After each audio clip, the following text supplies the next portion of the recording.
네, 30분 시간이 되었습니다. 제가 기도하고 성경 공부 시작하도록 하겠습니다. 사랑의 하나님 감사합니다. 저희들 피곤한 시간이지만 또 하나님 말씀 앞에 저희들이 모였습니다. 이 모인 시간 하나님께서 은혜가 넘치는 시간이 되게 하시고 말씀에 깨달음이 있는 귀한 시간이 되게 하여 주옵소서. 하나님 말씀대로 산다는 것은 그 말씀을 깨닫고 깨달은 대로 또 결단하는 그런 시간이 절대적으로 필요합니다. 하나님 이 시간 저희들에게 지혜의 영을 함께 하셔서 하나님의 은혜의 말씀을 잘 깨닫게 하시고 또 깨달은 대로 살아갈 수 있는 결단과 다짐이 있는 귀한 시간이 되게 하여 주옵소서. 마치는 시간까지 함께 하여 주시기 원하옵고 예수 그리스도 이름으로 기도합나이다. 아멘. 할렐루야. 네. 감사드립니다. 또 함께 참여해 주신 분들 오늘 참여율이 굉장히 저조합니다. 지금 같이 함께하는 분이 6명 정도밖에 이제 8명 늘어났네요. 네, 다들 바쁘시죠? 네. 근데 그런 생각도 해봅니다. 저보다 다 바쁘신가? 네. 예, 그냥 공치사입니다. 공치사. 네. 복습을 좀 해보면요. 우리가 지난 시간에 인간은 전부 다 죄인일 수밖에 없고 그 죄에 붙잡혀져 있는 인간이 의롭게 되는 방법은 오직 예수 그리스도를 믿는 그 믿음뿐이다 하는 사실을 우리가 함께 살펴보았죠. 믿음으로 의롭게 된다. 우리가 좀 어려운 말로 이신칭의라고 하는 교리입니다. 그 가운데서 율법은 우리의 죄를 깨닫게 하는 기능을 감당한다 하는 것이 지난주의 기본 내용이었습니다. 자, 오늘은 이제 4장을 살펴보게 되는데요. 오늘 본문은 4장 전체를 좀 다 살펴보려고 합니다. 1절부터 25절까지 굉장히 긴 내용이네요. 제목은 핵심 주제는 믿음으로 의롭게 된 자들의 은혜와 복이 무엇인가를 깨닫는 그런 시간이 되었으면 좋겠습니다. 중심 구절은요, 로마서 4장 3절 그리고 24절 이 두 구절을 잡아보았는데요. 하나는 성경이 무엇을 말하느냐? 아브라함이 하나님을 믿음에 그것이 그에게 의로 여겨진 바 되었느니라. 24절은 의로 여기심을 받을 우리도 유함이니 곧 예수 우리 주를 죽은 자 가운데에서 살리신 이를 믿는 자니라. 이렇게 두 구절을 오늘 4장의 중심 구절로 저희가 살펴보려고 합니다. 자, 본문의 개요는요, 아브라함도 율법이 아닌 믿음으로 의롭게 되었음을 강조하면서 그 믿음은 결국 예수 그리스도를 믿는 믿음으로 연결되는 것을 오늘 본문이 우리에게 보여주고 있습니다. 쉽게 말해서 4장은 그동안의 앞에서 도대체 믿음으로 의롭게 된다고 하는데 그러면 그 믿음으로 의롭게 된 사람이 누구일까? 바울이 생각하는 중에 유대인들이 믿음의 조상이라고 여기는 그 아브라함을 4장 전체에서는 예로 들고 있다. 이렇게 설명을 할 수가 있겠죠. 그리고 그 아브라함, 믿음의 조상이라고 말할 수 있는 그 아브라함, 그리고 하나님을 믿는 믿음으로 의롭게 된 그 아브라함이 결국에는 후반부에 가서는 예수 그리스도, 우리의 믿음의 대상인 예수 그리스도로 그렇게 연결이 되고 있는 내용을 우리가 살펴보게 됩니다. 자, 오늘 4장은요, 아브라함 이야기가 주를 이루고 있기 때문에 그렇게 어렵지는 않다, 이런 생각이 듭니다. 자, 그러면 준비가 되셨습니까? 자, 1번 문제부터 풀어보도록 하겠습니다. 자, 현재 13분이 들어와 계시는데, 12분이 들어와 계시는데요. 자, 들어오신 분들 1번 문제 풀어봅니다. 자, 1번은요, 아브라함이 의롭게 여겨진 이유가 무엇입니까? 그렇죠. 3절을 보면 알 수가 있는데, 자, 3절을 보면, 무엇일까요? 자, 답을 다셨습니까? 아브라함이 의롭게 여겨진 이유. 자, 바로 하나님을 믿음 때문이죠. 3절 말씀을 보면 성경이 무엇을 말하느냐? 아브라함이 하나님을 믿음에 그것이 그에게 의로 여겨진 바 되었느니라. 그렇죠. 우리가 잘 알고 있는 것처럼 아브라함도 율법의 행위로 의롭다 여김을 받은 사람이 아니고 하나님을 믿는 믿음으로 의롭게 된 사람이다 하는 것을 본문이 확인해 줍니다. 그래서 2절 말씀을 볼 수 있는 것처럼요, 자랑할 것이 없죠. 믿음으로 의롭게 되었기 때문에 자랑할 것이 없다 하는 것입니다. 그 내용은 바로 2번 문제에서 한 번 더 확인이 되죠. 2번 문제 풀까요? 일하는 자에게 그 삭은 은혜로 여겨집니까? 보수로 여겨집니까? 이게 문제인데요. 4절을 보면 답을 알 수가 있습니다. 자, 일하는 자, 그 삭이 무엇일까요? 당연히 보수이겠죠. 4절 말씀을 보면 일하는 자에게는 그 삭이 은혜로 여겨지지 아니하고 보수로 여겨진다. 이 말씀이 의미를 잘 아시겠죠? 다른 말씀이 아니고, 갑자기 일하는 자의 비유가 나오는 것은 우리가 받은 구원, 그리고 그 믿음으로 의롭게 되는 그 모든 일들이 도대체 무엇인가 하는 것을 설명하기 위함입니다.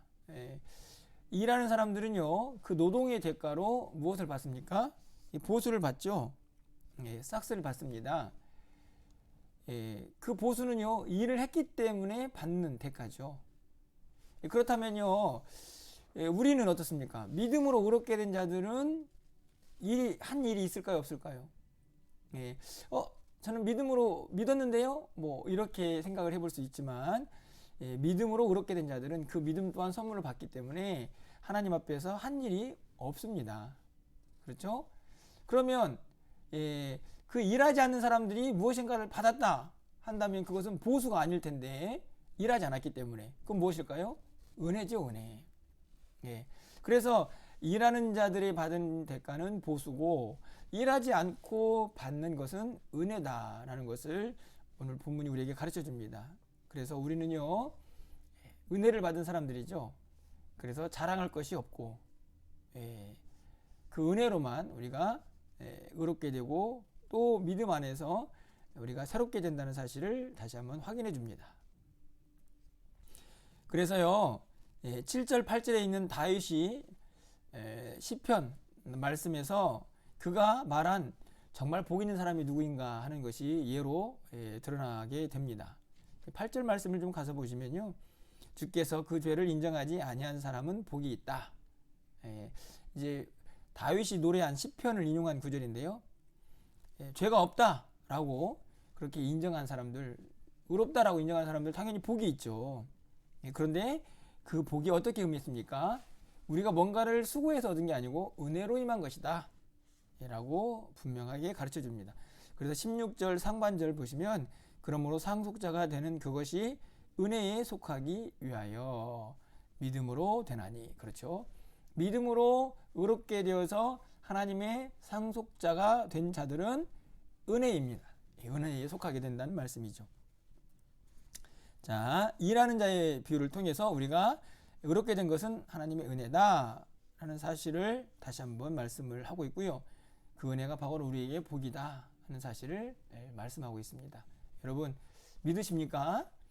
여러분이 얼마나 복된 사람인지 여러분 이 말씀을 통해 한 번 더 깨닫고 붙잡을 수 있었으면 좋겠습니다.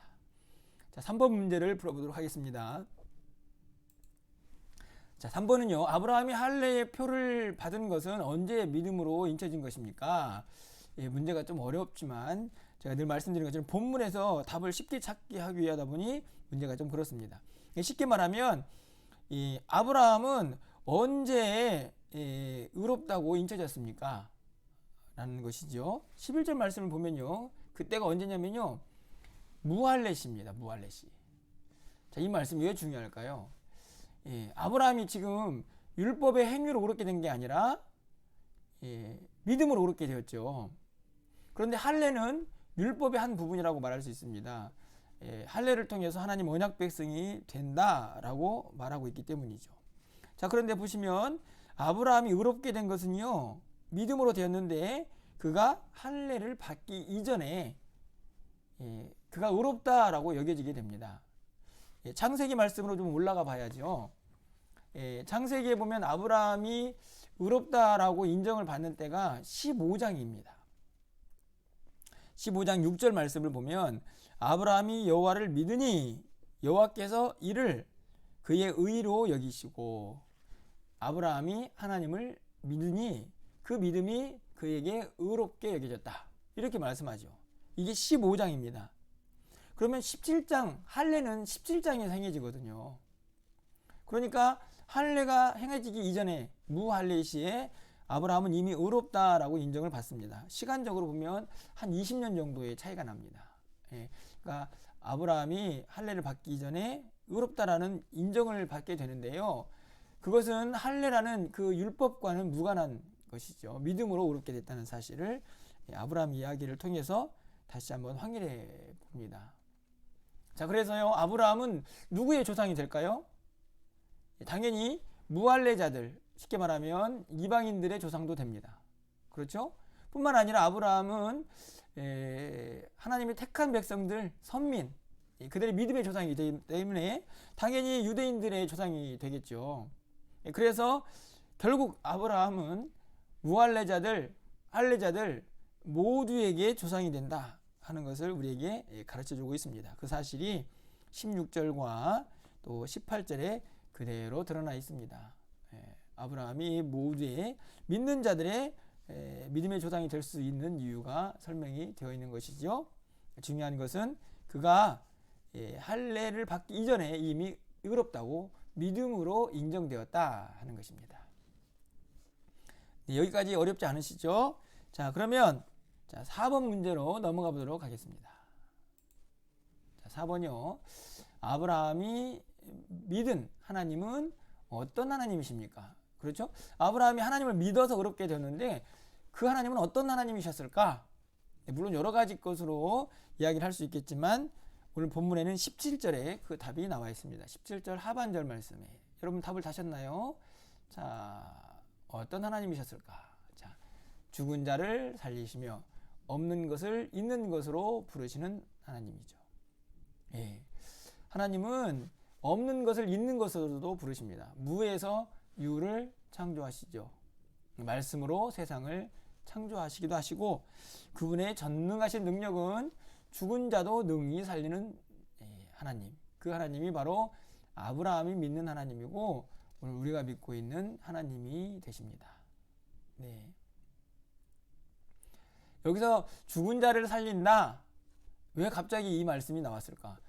하나님 하면 너무나 많은 내용을 설명할 수가 있을 텐데 그 이유는요, 앞으로 이어지는 24절인가요? 24절 말씀에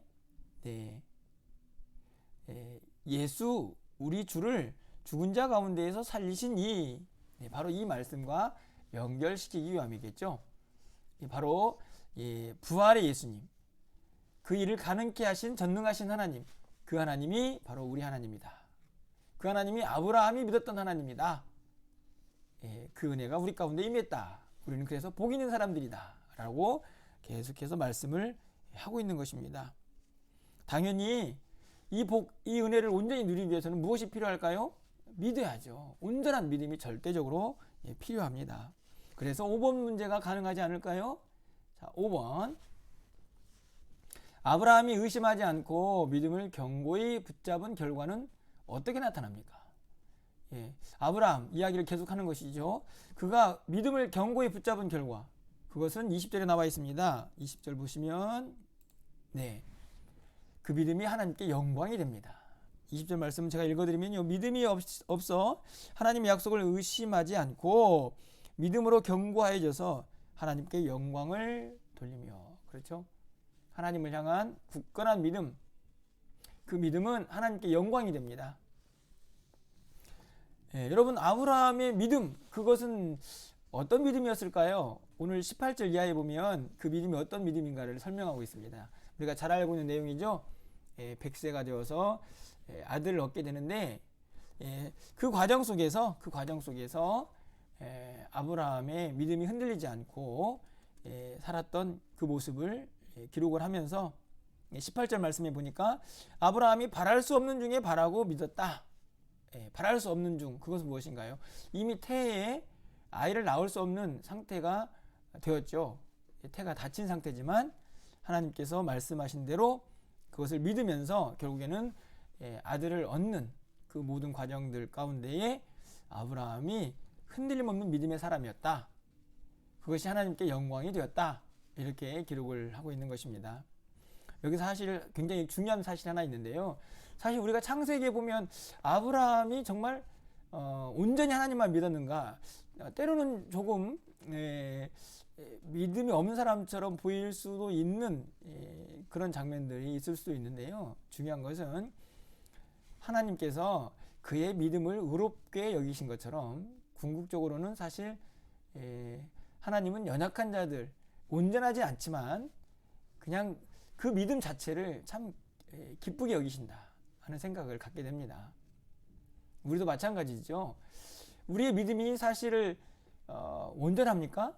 그렇지 않죠. 그럼에도 불구하고 하나님께서는 그래도 믿음 가졌다라는 그 이유로 우리를 의롭다고 인정을 하셨고, 뿐만 아니라 그 의롭게 된 믿음을 통해서 하나님이 영광을 받으십니다. 하나님의 하나님됨을 인정하는 것이죠. 오늘 본문에서도 우리가 주일날 또 예배를 통해서도 말씀을 드렸지만 이 믿음이 참 중요합니다. 하나님께서 우리 가운데 어떤 일을 행하셨고 우리를 또 어떻게 부르셨는지, 우리는 또 어떤 관계를 하나님과 맺고 있는지 그것을 믿는 것, 그것이 하나님 큰 영광이 된다는 사실을 여러분이 좀 기억하시면서 그 믿음 붙잡고 또 살아갈 수 있는 우리 모두가 되기를 소망해 봅니다. 자, 그러면 마지막 문제를 좀 풀어봐야겠네요. 마지막 6번 문제입니다. 자, 예수님의 죽으심과 부활은 누구 때문입니까? 사실 예수님의 이야기는요, 오늘 이 4장에서 끝부분에 24절, 25절 정도에서만 나오게 됩니다. 사실은 이제 오늘 이 4장은요, 이제 5장으로 넘어가기 위한 매우 중요한 이제 연결고리다라는 생각이 드는데, 그러기 위해서 이 24절과 25절이 반드시 필요합니다. 바로 예수님의 이야기죠. 예수님의 죽으심과 부활. 그것은 누구 때문입니까? 바로 25절에 있는 말씀처럼 우리 때문이죠. 예수는 우리가 범죄한 것 때문에 내 줌이 되고 또한 우리를 의롭다 하시기 위하여 살아나셨느니라. 우리 때문입니다. 그분이 죽으신 것도 우리 때문이고 다시 사신 것도 우리 때문이죠. 바로 우리의 모든 것들을 다시 그 하나님과의 관계에서 회복시키고 그 자리로 우리를 다시 옮겨놓기 위해서 바로 우리 때문에 십자가에 달려 돌아가시고 부활하셨다 하는 것을 오늘 바울이 다시 한번 확인해 주고 있는 것입니다. 로마서 3장 26절이죠. 곧 이때에 자기의 의로우심을 나타내사 자기도 의로우시며 또한 예수를 믿는 자를 의롭다 하려 하심이라. 그렇습니다. 잘 연결이 되죠. 자, 아브라함을 믿음의 조상이라고 얘기합니다. 아브라함이 어떻게 의롭게 되었는가? 4장 전체에서는 그 이야기를 하다가 그의 의로움은 믿음에서 말미암았다 라고 이렇게 말씀을 하고 있습니다. 그런데 사실은 아브라함 이야기를 하고 싶은 것이 아니고, 아브라함 이야기에서는 중요한 것이 그가 믿음으로 의롭게 되었다는 사실이죠. 그렇다면은 우리는 누구를 믿는가? 이렇게 질문이 됩니다. 우리가 믿는 대상은 바로 예수 그리스도죠. 왜냐하면 그분이 우리의 의가 되시기 때문입니다.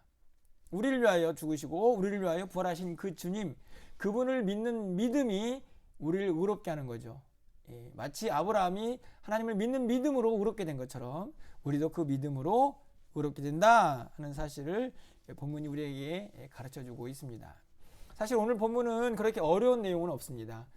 믿음으로 의롭게 된 이 아브라함이라는 사람을 계속해서 잘 설명하고 있고, 그 설명 가운데에서 오늘 본문이 전개가 되고 있기 때문이죠.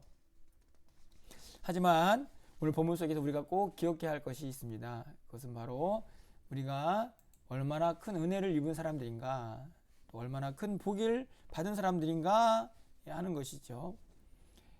우리가 한 일이 없지만 우리에게 믿음도 선물로 주시고, 또 그 믿음을 가진 우리를 의롭다고 인정해 주시고 죄가 없다라고 그렇게 여겨 주십니다.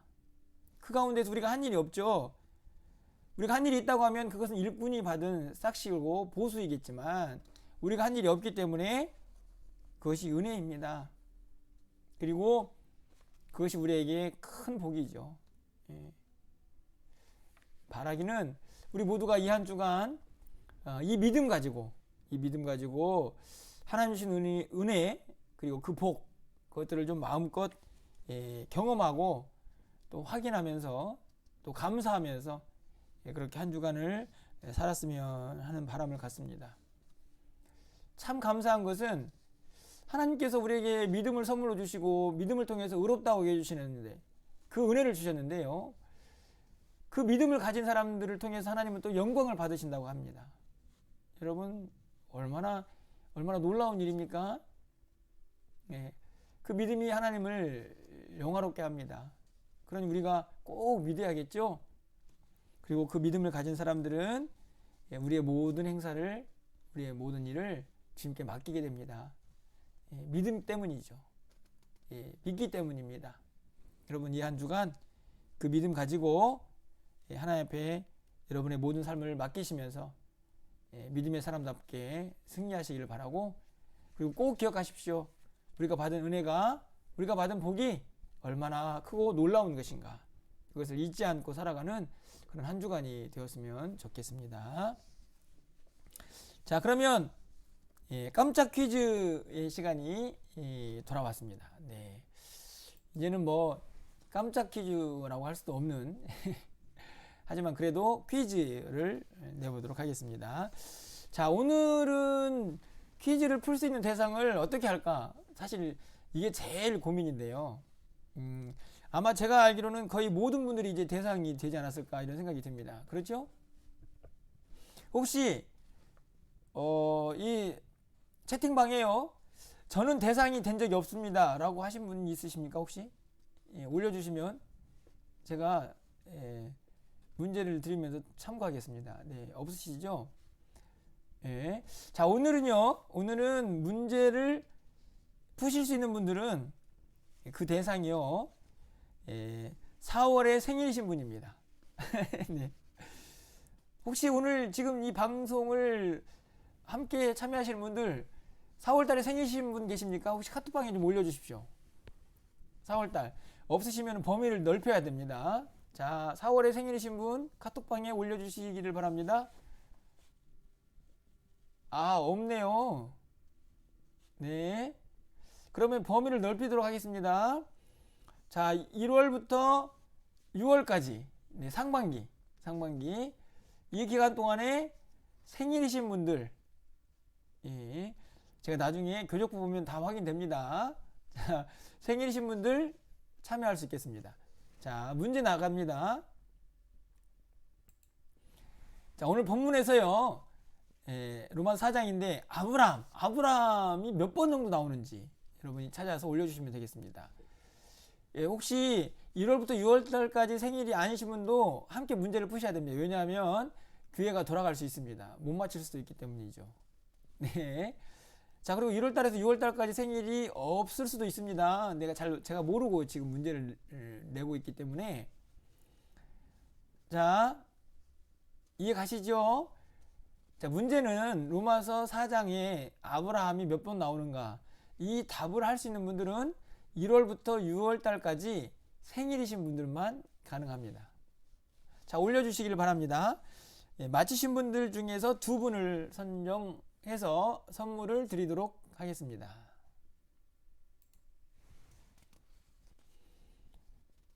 자, 채팅방이 아주 조용합니다. 네.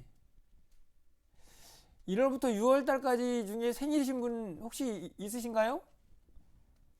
예, 한 번 좀 올려주시면 좋겠네요. 제가 생일이었습니다. 뭐 이런 분들. 예, 채팅방에 아무도 안 올라오네요. 예. 방송이 되고 있는 건 맞죠? 네. 자, 아무도 답을 안 하시는데요. 네, 삼둥이 TV. 자, 금진집사님 3월이 생일이셨나요? 네, 한 분, 예, 한 분이, 김미경 집사님. 자, 두 분이 10번 맞추셨습니다. 네, 10번이 정답입니다. 네, 10번. 자, 10번이 정답입니다. 자, 삼둥이 TV, 김미경, 예, 삼둥이 TV는 금진 집사님입니다. 예, 김미경 집사님이, 네, 당첨이 되셨습니다. 퀴즈의 정답자가 되셨습니다. 예, 감사합니다. 예, 다음 주에 교회에 오셔서 선물 뭐 그렇게 크진 않지만 받아가 주시길 바랍니다. 자, 두 분 축하드리고요. 자, 오늘 한 5분 정도 남아 있는데 네, 우리 김미영 집사님 무슨 하실 말씀이 있으신가요? 네, 생일을 말씀하시고 싶으신가요? 네, 생일이 김미영 집사님은 언제이신지. 자, 5분 정도 남아있는데, 2월, 네, 축하드립니다. 감사합니다. 오늘은 5분 정도 남아있지만, 조금 일찍 마치도록 하겠습니다. 자, 여러분들, 한 주간, 네, 또, 주님 안에서 승리하시길 바라고, 오늘, 사장은 아브라함 이야기가 주를 이루고 있지만, 그 아브라함, 그 믿음 속에, 그가 받은 은혜와 복 속에, 오늘 우리가 있다는 사실을 여러분이 잊지 마시고, 믿음 안에서, 또 하나님 주신 은혜, 그 복 마음껏 누리시면서 그렇게 또 한 주간을 승리하시기를 바랍니다. 숫자가 막 늘어나야 되는데 갈수록 숫자가 줄고 있네요. 네, 다들 바쁘신 것 같은데 여러분들 이제 5월달은 이제 또 가정의 주일인데요. 가정의 달인데 또 복되게 한 달을 또 준비할 수 있었으면 좋겠습니다. 자, 그러면 각자 좀 채팅방에 한 1분 정도 인사를 좀 나누실까요? 인사를 나누시면서 제가 마무리 짓도록 하겠습니다.